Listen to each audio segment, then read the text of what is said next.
Yeah. Thing. You guys are really playing at a different level than we have seen, and Patrick's giving you guys all the kudos. Talk to me a little bit about how that happened so quickly. You guys have all, are doing so well.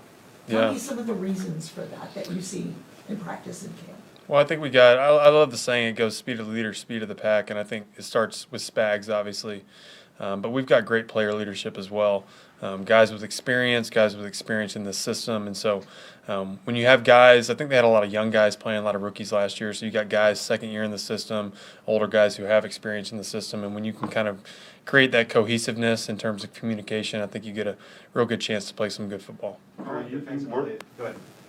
You weren't a guy with experience in the system, but obviously it's been stated often since you got here that you hit the ground running with it. What do you suppose has enabled you to get so up to speed so fast? Well, I mean, I've been playing football since I was 5 years old. I think it's just my experience playing the game, being my fifth year in the NFL, playing in a variety of systems, during my time in LA. And so I think just that experience has probably helped me, pick it up. And I got great guys in my room that have helped a lot too. Calling the plays in practice and training camp, I'm sure, is one thing, and a whole other thing for the game with Nick out. Just how did it go, positives and negatives, and in your mind? Yeah, as a defense, away games tend to be a little bit easier. In Arrowhead's very, very loud, and so it was a challenge for me in my first time calling the signals, calling the game for the full time. You got to be good with your hand signals. So not only do you have to know verbally the checks and the communication, you have to know them all via sign language, via hand signals to get to the guys. And so it was a challenge. It was a good challenge, and we played well. So Nick on the sideline with the headset, how much did he help you in game? I mean, Nick's a very, very good linebacker. He sees the game really well, and so he was able to give tips, pointers, and reminders, throughout the game that really helped me out there. Drew, how much, I know the game's kind of in some ways blend across, right? Like the middle linebacker does a lot of things that the outside linebacker does, but you seem to be able to switch back and forth. How difficult is that to be adept both inside, outside, or is the game kind of made it, even in your 5 years, as you pointed out, is it maybe those positions kind of blend together? Yeah, my last 2 years in Staley's system, we kind of were interchangeable a little bit. And so as the Mike, obviously you're dropping off three a lot more. The outside backers playing off two, playing quarter flat, seam flat technique.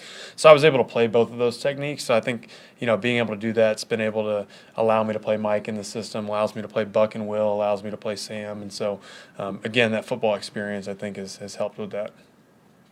Drew, from the time you signed, you were part of the Chargers culture, and you kind of come here to Kansas City. What has it been like for you being in the Chiefs culture kind of week in and week out and seeing how they operate and why they have the success? Yeah, I really love it here. I really love the people here. I love the competitive culture, everything about it. Everything about it here is about winning. And as a player with dreams and aspirations to win, the highest honor, which is the Super Bowl, it's really cool to be a part of a culture that is driven towards that has done that, and that looks to do that in the future. Super early here, obviously, but it's only a one-year deal. Have you told your agent about some of those things that you like about Kansas City so Yeah, far? he knows I love it here.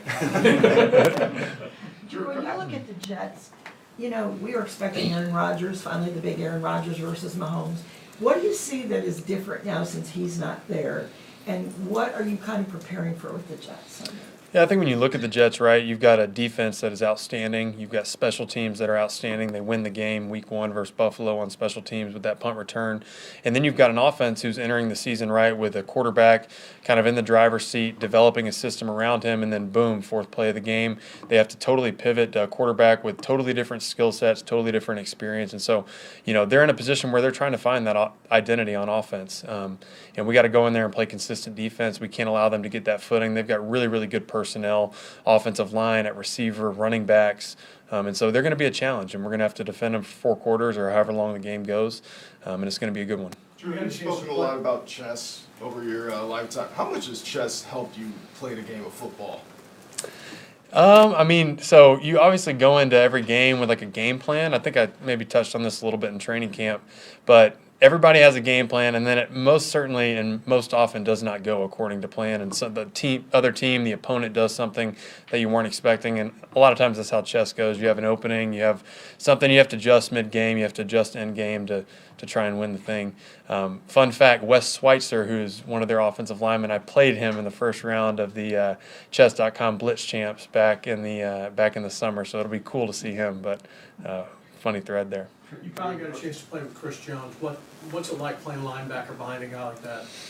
I mean, he's just so disruptive. Offenses are constantly trying to account for him. protections are constantly schemed towards him, and so gives you the opportunity to get one-on-one with the back a lot of times in protection. It allows you to kind of run through gaps sometimes when the offensive line is so concerned about him, and so he's a great asset to have on your defense. He's a great teammate too. Drew, this is kind of a general question. I know in the Chargers, you had, a couple of years ago, it was going for fourth downs, they made a big deal of it, so I know you've been through that, but just the fourth down, overall, when teams go for it, people say, well, does he have any confidence in his defense or not? That's what the fans say, they worry about that.